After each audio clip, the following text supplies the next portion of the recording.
بسم اللہ الرحمن الرحیم۔ السلام علیکم ورحمۃ اللہ وبرکاتہ۔ نبی اکرم صلی اللہ علیہ وآلہ وسلم کی 10 پیاری عادات۔ نمبر 1، چلتے وقت نگاہیں نیچی رکھتے تھے آپ صلی اللہ علیہ وآلہ وسلم۔ آپ صلی اللہ علیہ وآلہ وسلم سلام ہمیشہ پہلے کرتے تھے۔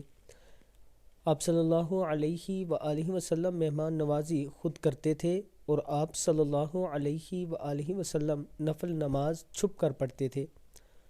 فرض عبادت سب کے سامنے کرتے تھے۔ بیمار کی مزاج پرسی کرتے تھے۔ جب کھڑے ہوئے غصہ آئے تو لیٹ جاتے تھے۔ مسواک کرتے تھے۔ عشاء سے پہلے کبھی نہ سوتے، کبھی کھل کر نہ ہنستے تھے، صرف مسکراتے تھے۔ یہ ہمارے پیارے آقا حضرت محمد صلی اللہ علیہ وآلہ وسلم کی پیاری پیاری عادتیں تھیں۔ ہمیں بھی کوشش کرنا چاہیے کہ ہم بھی اس طرح ہو سکیں یا ان پر عمل کر سکیں۔ السلام علیکم ورحمۃ اللہ وبرکاتہ۔